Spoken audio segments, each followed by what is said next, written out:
नमस्कार, स्वागत है आप सभी का डीडी न्यूज के इस खास बुलेटिन एक्सप्रेस 100 में, जहां हम आपके लिए लेकर आते हैं राजनीति, मनोरंजन, देश दुनिया, खेल और व्यापार जगत की सभी बड़ी खबरों को एक्सप्रेस यानी फटाफट अंदाज में।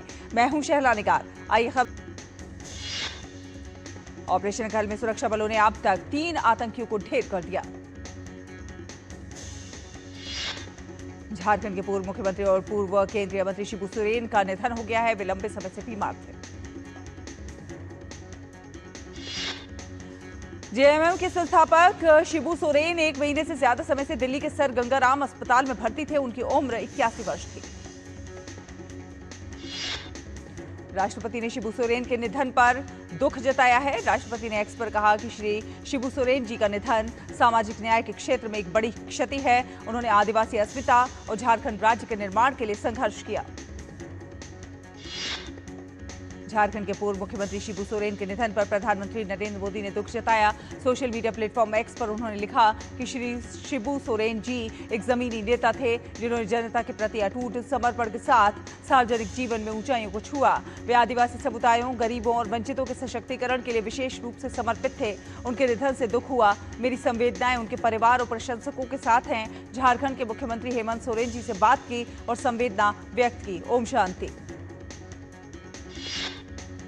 केंद्रीय मंत्री प्रहलाद जोशी ने झारखंड के पूर्व मुख्यमंत्री शिबू सोरेन के निधन पर कहा कि शिबू सोरेन झारखंड और पूरे देश के बहुत बड़े आदिवासी नेता रहे। उनके निधन पर श्रद्धांजलि अर्पित करता हूं। झारखंड के पूर्व मुख्यमंत्री और राज्यसभा सांसद शिबू सोरेन के निधन पर राज्यसभा में उन्हें श्रद्धांजलि दी गई। राज्यसभा के उपसभापति हरिवंश ने शिबू सोरेन को याद करते हुए उन्हें वंचितों, पीड़ितों और आदिवासियों के लिए किए जा रहे संघर्षों का नेता बताया। शिबू सोरेन के निधन के चलते राज्यसभा की कार्यवाही दिन भर के लिए स्थगित कर दी गई। लोकसभा में आज भी एसआईआर के मुद्दे पर विपक्ष का हंगामा जारी रहा। विपक्ष के शोर शराबे के कारण सदन की कार्यवाही 2 बजे तक के लिए स्थगित कर दी गई। लोकसभा स्पीकर की फ्लोर लीडर्स के साथ बैठक हुई, जिसमें सदन में गतिरोध खत्म करने पर चर्चा हुई। सेना को लेकर दिए गए विवादित बयान, सुप्रीम कोर्ट ने राहुल गांधी को फटकार लगाई है। सुप्रीम कोर्ट ने राहुल से अपनी बात साबित करने के लिए सबूत मांगे हैं। सुप्रीम कोर्ट ने राहुल गांधी के बयान पर आपत्ति जताते हुए कहा कि आपको कैसे पता चला कि चीन ने हमारी 2000 वर्ग किलोमीटर जमीन पर कब्जा कर लिया है? आपके पास इसे साबित करने के लिए कौन सा पुख्ता सबूत है? एक सच्चा भारतीय ऐसा कभी नहीं कहेगा। फिलीपींस के राष्ट्रपति फर्डिनेंड आर मार्कोस जूनियर आज भारत पहुंचेंगे। वे प्रधानमंत्री नरेंद्र मोदी के निमंत्रण पर भारत आ रहे हैं। फिलीपींस के राष्ट्रपति का पदभार ग्रहण करने के बाद राष्ट्रपति मार्कोस की ये पहली भारत यात्रा होगी। आज विदेश मंत्री डॉक्टर एस जयशंकर से उनकी मुलाकात होगी। उत्तर प्रदेश के मुख्यमंत्री योगी आदित्यनाथ ने एक उच्च स्तरीय बैठक में वीडियो कॉन्फ्रेंसिंग के माध्यम से बाढ़ की स्थिति, आगामी पर्व और त्योहारों की दृष्टिगत कानून व्यवस्था, ड्रोन परिचालन, घर घर तिरंगा अभियान और बेसिक शिक्षा विभाग के कार्यों की समीक्षा की। दिल्ली विधानसभा का मॉनसून सत्र आज से शुरू होने जा रहा है, जो 8 अगस्त तक चलेगा। ये दिल्ली के इतिहास में पहली बार होगा जब पूरा सत्र पूरी तरह से ई विधानसभा के रूप में आयोजित किया जाएगा। दिल्ली की मुख्यमंत्री रेखा गुप्ता आज 2 कैग रिपोर्ट भी सदन के पटल पर रखेंगी। इनमें से एक वित्त वर्ष 2023-24 के राज्य स्टेट फाइनेंस से जुड़ी रिपोर्ट है, जबकि दूसरी रिपोर्ट 31 मार्च 2023 को समाप्त हुए साल के लिए welfare of building and other construction workers से जुड़ी हुई है। मध्य प्रदेश के मुख्यमंत्री डॉक्टर मोहन यादव ने घोषणा की है कि राज्य की सभी लाडली बहनों को रक्षाबंधन के उपहार स्वरूप 7 अगस्त को उनके बैंक खातों में 250 रुपए की अतिरिक्त राशि मिलेगी। बिहार के पटना में लगातार बारिश के बाद गंगा नदी का जलस्तर बढ़ने से कृष्णा घाट जलमग्न हुआ। पंजाब में मोहाली के जीरकपुर में लगातार बारिश के कारण कई इलाकों में जलभराव हुआ। उत्तर प्रदेश के चंदौली में भारी बारिश के बाद गंगा नदी का पानी रिहायशी इलाकों में घुसने से बाढ़ जैसे हालात पैदा हो गए। उत्तर प्रदेश में प्रयागराज के निचले इलाकों में भीषण जलभराव के कारण घरों में फंसे लोगों को एनडीआरएफ की टीमों ने बचाया। उत्तर प्रदेश में लगातार बारिश के कारण गंगा नदी का जलस्तर बढ़ने से वाराणसी के रिहायशी इलाकों में बाढ़ की स्थिति बनी हुई है। उत्तर प्रदेश में बाढ़ प्रभावित क्षेत्रों में राहत बचाव कार्य तेजी से चल रहा है। इसके लिए प्रशासन की ओर से विशेष व्यवस्था की गई है। प्रयागराज में 19 नावों और मोटर बोट को तैनात किया गया और 88 बाढ़ चौकियां स्थापित की गई हैं। मुख्यमंत्री योगी आदित्यनाथ लगातार बाढ़ प्रभावित क्षेत्रों की मॉनिटरिंग कर रहे हैं। 47,000 से अधिक लोगों को राहत सहायता प्रदान की जा चुकी है। उत्तराखंड की राजधानी देहरादून में देर रात से मूसलाधार बारिश जारी है। मौसम विभाग ने आज देहरादून समेत प्रदेश के विभिन्न जनपदों के लिए भारी बारिश का ऑरेंज अलर्ट जारी किया। मौसम विभाग ने नैनीताल, चंपावत, बागेश्वर समेत अन्य जिलों के लिए बारिश का अलर्ट जारी किया। हिमाचल प्रदेश में भी भारी बारिश ने तबाही मचा दी है। राज्य में मूसलाधार बारिश से 4 राष्ट्रीय राजमार्गों सहित 383 से अधिक सड़कें बंद हैं। मौसम विभाग ने बिहार में भारी बारिश की चेतावनी देते हुए ऑरेंज अलर्ट जारी किया।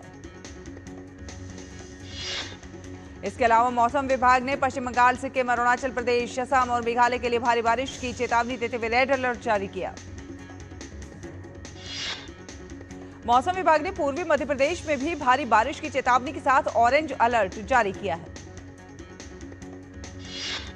बिहार में हो रही लगातार बारिश के चलते नदियों का जलस्तर बढ़ रहा है। राज्य में उत्पन्न इस परिस्थिति को देखते हुए मुख्यमंत्री नीतीश कुमार ने राज्य आपातकालीन संचालन केंद्र जाकर स्थिति का जायजा लिया।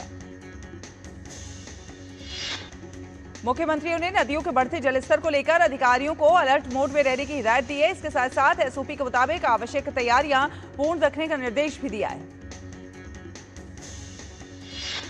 उत्तर प्रदेश की गाजीपुर पुलिस ने माफिया मुख्तार अंसारी के छोटे बेटे उमर अंसारी को लखनऊ से गिरफ्तार किया। उमर अंसारी की यह गिरफ्तारी गाजीपुर में धोखाधड़ी के मामले में की गई है। मुंबई क्राइम ब्रांच ने एक दंपति को अवैध बांग्लादेशी प्रवासियों के लिए जारी भारतीय पहचान पत्र बनाने का एक बड़ा रैकेट चलाने के आरोप में गिरफ्तार किया है। आज सावन महीने का आखिरी सोमवार है। सुबह से ही मंदिरों में पूजा करने के लिए श्रद्धालुओं की भीड़ उमड़ पड़ी है। उज्जैन के श्री महाकालेश्वर मंदिर में भस्म आरती की गई। वाराणसी में सावन के आखिरी सोमवार के अवसर पर काशी विश्वनाथ मंदिर में श्रद्धालुओं की भीड़ उमड़ रही है। झारखंड के देवघर में पवित्र श्रावण माह के अंतिम सोमवार के अवसर पर बाबा वैद्यनाथ मंदिर में भक्तों का तांता लगा है। सावन माह के अंतिम सोमवार के अवसर पर दिल्ली के श्री गौरीशंकर मंदिर में बड़ी संख्या में श्रद्धालु पूजा अर्चना के लिए पहुंचे। दिल्ली की मुख्यमंत्री रेखा गुप्ता ने अशोक विहार स्थित श्री वैद्यनाथ महादेव मंदिर में पूजा अर्चना की। पवित्र सावन महीने के चौथे सोमवार के अवसर पर पूजा अर्चना के लिए गाजियाबाद के दुधेश्वर महादेव मंदिर में बड़ी संख्या में श्रद्धालु एकत्रित हुए। उत्तर प्रदेश के मुरादाबाद में मनकामेश्वर महादेव मंदिर में भी भक्तों ने पूजा अर्चना की। अहमदाबाद में सावन के सोमवार के अवसर पर स्तंभेश्वर महादेव मंदिर में भक्तों की भीड़ उमड़ी। गोरखपुर के बाबा मुक्तेश्वर नाथ मंदिर में भी भक्तों ने पूजा अर्चना की। फिलहाल एक छोटा सा ब्रेक के उस पार वापस आएंगे और तो फटाफट अंदाज में खबरों का सफर को जारी रखेंगे। नितेश श्रीवास्तव जी सिर्फ 35 साल की उम्र में अचानक एक बीमारी से चले गए। उनकी टर्म लाइफ इंश्योरेंस के पैसे बच्चों की पढ़ाई और घर खर्च में काम आ सकते हैं। पॉलिसी बाजार ने क्लेम के वक्त फैमिली का पूरा साथ दिया। पॉलिसी बाजार पे 2 करोड़ का टर्म लाइफ इंश्योरेंस सिर्फ 700 रुपए महीने से शुरू। जब धरती चीर कर निकलता है लोहे का पत्थर और मिलता है मोंगिया के जोश से, फिर तपता है, पिघलता है और बनता है फौलाद। अब होता है सरिया सारी खूबियों के साथ। मोंगिया स्टील, मजबूत देश का मजबूत सरिया। LIC लाया है unit linked insurance plan index plus. जीवन बीमा पाइए और निफ्टी स्टॉक्स के साथ अपने मार्केट रिटर्न्स को तेजी से बढ़ाइए। इस अट्रैक्टिव कॉम्बिनेशन के साथ अपना कल सुरक्षित कीजिए। सिर्फ 2,500 रुपए मंथली प्रीमियम से शुरुआत कीजिए। आज ही LICindia.in पर जाएं। ब्रेक के बाद स्वागत है आपका। आप देख रहे हैं DD न्यूज और रुख करेंगे कुछ अन्य खबरों का। शुरुआती कारोबार में बढ़त दर्ज की गई है। BSE सेंसेक्स शुरुआती कारोबार में 217.61 अंक की बढ़त के साथ 80,817.52 अंक पर, जबकि NSE निफ्टी 71.55 अंक चढ़कर 24,636.90 अंक पर पहुंच गया। भारतीय रिजर्व बैंक की मौद्रिक नीति समिति की बैठक आज से शुरू हो गई है। ये बैठक 6 अगस्त तक चलेगी। बुधवार को ही RBI गवर्नर संजय मल्होत्रा बैठक के फैसलों का ऐलान करेंगे।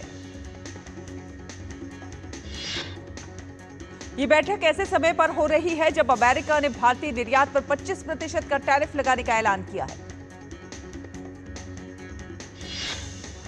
SBI रिसर्च की एक ताजा रिपोर्ट में कहा गया है कि महंगाई में नरमी और वैश्विक अनिश्चितताओं के मद्देनजर RBI द्वारा रेपो दरों में 25 आधार अंकों की कटौती की उम्मीद है। इससे विकास दर में तेजी बनी रहेगी। रिपोर्ट में आगे ये भी कहा गया है कि अगर ये रेट कट होता है तो इससे क्रेडिट ग्रोथ को वित्त वर्ष 26 के फेस्टिव सीजन शुरू होने से पहले बड़ा बूस्ट मिलेगा। भारत संचार निगम लिमिटेड और नुमालीगढ़ रिफाइनरी लिमिटेड ने भारत के डिजिटल परिवर्तन और औद्योगिक आधुनिकीकरण को गति देने की दिशा में एक महत्वपूर्ण कदम उठाते हुए MOU पर हस्ताक्षर किए हैं।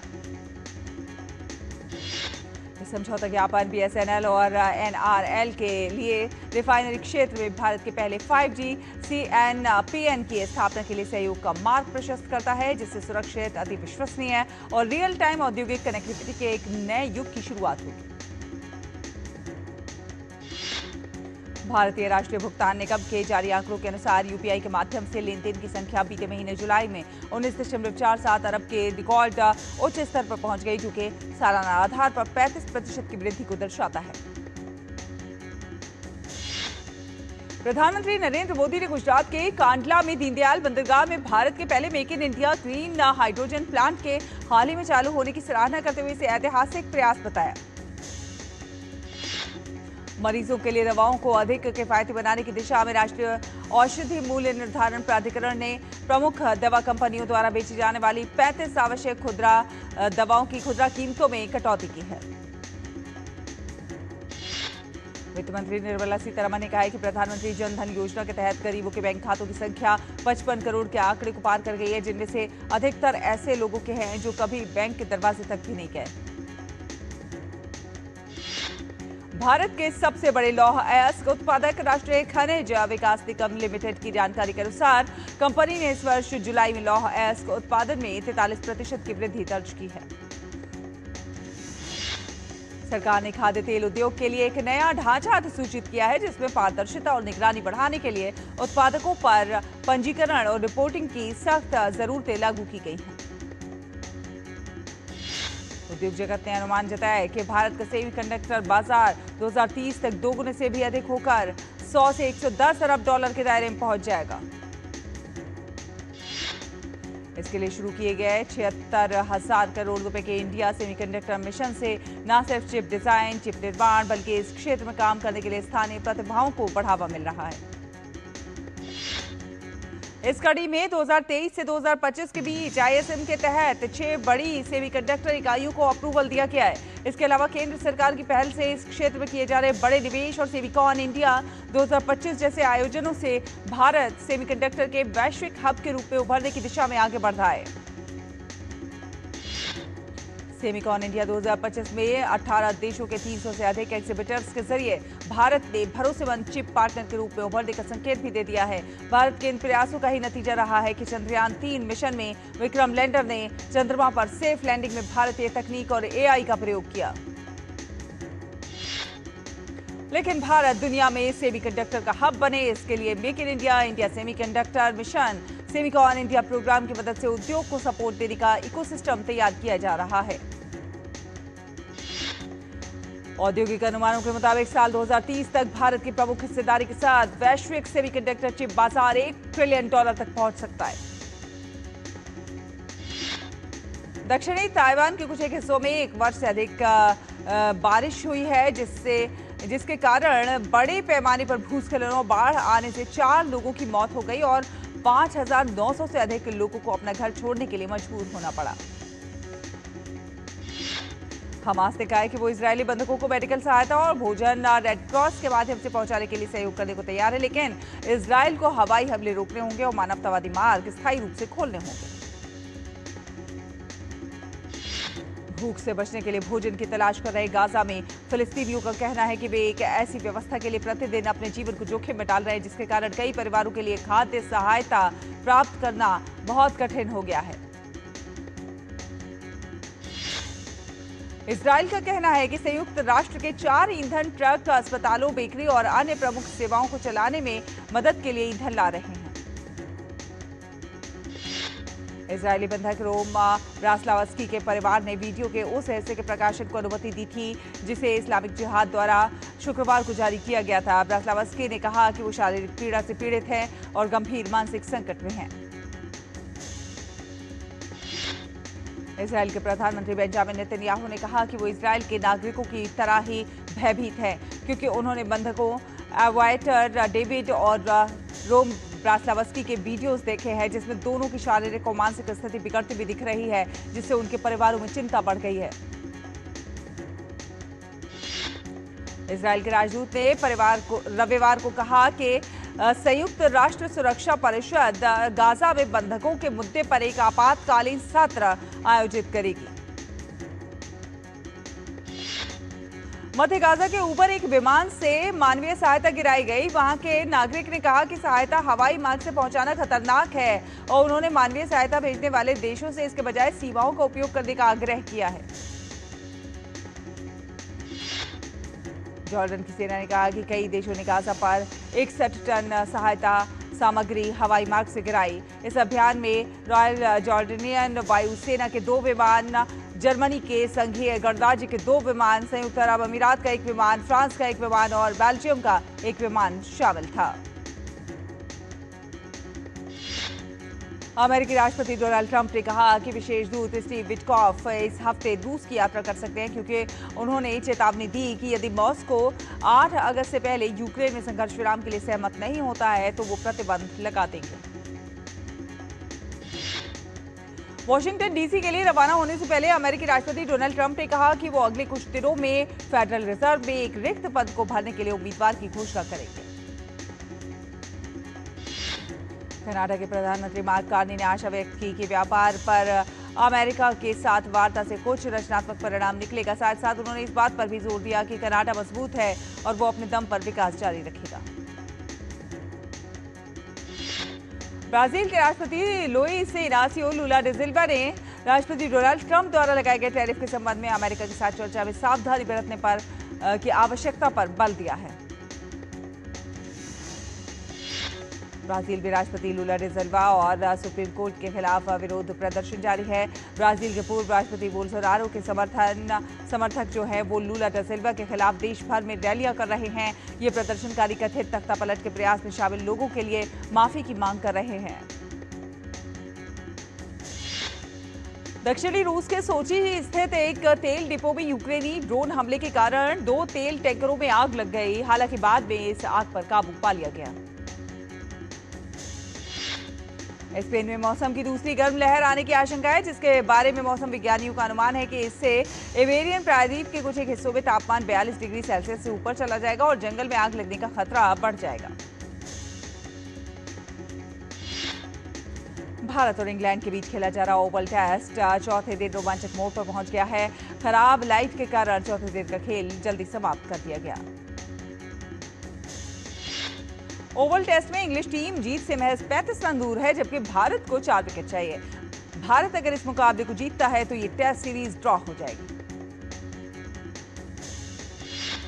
ओवल टेस्ट की दूसरी पारी में 374 रन का टारगेट चेज कर रही इंग्लिश टीम ने रविवार को स्टंप्स तक 6 विकेट पर 339 रन बना लिए हैं। जेमी स्मिथ 2 रन और जेमी ओवरटन 0 पर दाबाद लौटे। जो रूट 105 रन और हैरी ब्रूक 111 रन बनाकर आउट हो चुके हैं। ओवल टेस्ट की दूसरी पारी में हैरी ब्रूक के 98 गेंद में 111 रन और जो रूट की 152 गेंद में 105 रन की पारी के बूते इंग्लैंड 5 मैच के इस सीरीज को जीतने के करीब पहुंचा दिया है। भारत की ओर से प्रसिद्ध कृष्णा 3, मोहम्मद सिराज 2 विकेट ले चुके हैं। भारत अपनी दूसरी पारी में 396 रन पर ऑल आउट हुआ। इंग्लैंड टीम पहली पारी में 247 रन पर ऑल आउट हुई। इंग्लैंड टीम को पहली पारी में 23 रन की बढ़त मिली। भारत ने पहली पारी में 224 रन बनाए थे। भारत और इंग्लैंड के बीच जारी टेस्ट सीरीज के दौरान क्रिकेट फैंस के अलावा कांग्रेस सांसद शशि थरूर भी रोहित शर्मा और विराट कोहली की कमी को महसूस कर रहे हैं। शशि थरूर ने एक्स पर लिखा, विराट कोहली देश को आपकी जरूरत। इंग्लैंड के पूर्व कप्तान नासिर हुसैन का मानना है कि गेंद से अच्छा प्रदर्शन करने के बावजूद मोहम्मद सिराज को हैरी ब्रूक का कैच सफलतापूर्वक नहीं पकड़ पाने के लिए याद रखा जाएगा। विश्व खेलों का 12वां संस्करण 7 से 17 अगस्त 2025 तक चीन में आयोजित होगा। भारत के सबसे सफल कूडो एथलीट सोहेल खान ने कूडो एशियाई चैंपियनशिप 2025 के लिए भारतीय टीम में अपनी जगह पक्की कर ली है। सोहेल ने वयस्क पुरुष 250 पीजीआई वर्ग में शानदार प्रदर्शन करते हुए राष्ट्रीय टीम में जगह बनाई। कूडो एशियाई चैंपियनशिप 2025 1 से 4 नवंबर तक जापान के टोक्यो में आयोजित की जाएगी, जिसके लिए कूडो एथलीट सोहेल खान ने भारतीय टीम में जगह बनाई है। भारत की वेदिका भंसाली ने पाइनहर्स्ट विलेज में आयोजित US kids world championship golf का खिताब जीता है। वेदिका ने 9 साल की लड़कियों के वर्ग में खेलते हुए सर्वश्रेष्ठ स्कोर बनाया। वेदिका ने जापान की एमी मिनामी को 1 शॉट और अमेरिका की आंटे झांग को 2 शॉट से हराया। वेदिका 1 साल पहले चौथे स्थान पर रही थी। भावना शर्मा और यात्री पटेल ने अंडर 19 एशियाई मुक्केबाजी चैंपियनशिप के क्वार्टर फाइनल में अपने प्रतिद्वंदियों पर शानदार जीत दर्ज करते हुए पदक पक्के किए। अंडर 19 एशियाई मुक्केबाजी चैंपियनशिप में भारतीय बॉक्सर यात्री पटेल ने महिलाओं के 57 किलोग्राम मुकाबले में श्रीलंका की कीर्तना उदय कुमार के खिलाफ जीत दर्ज कर अंतिम 4 में जगह बनाई। महिला पहलवान अंतिम बंगाल ने विश्व चैंपियनशिप के ट्रायल्स में 53 किलोग्राम भार वर्ग में बिना किसी परेशानी के भारतीय टीम में अपनी जगह पक्की कर ली, जबकि वैष्णवी पाटिल 65 किलोग्राम और मनीषा भांजवाला 62 किलोग्राम भार वर्ग में क्वालिफाई करी। तो इसी के साथ एक्सप्रेस न्यूज में फिलहाल इतना ही। डीडी न्यूज पर खबरों का सफर लगातार जारी रहेगा। आप देखते रहिए डीडी न्यूज। नमस्कार।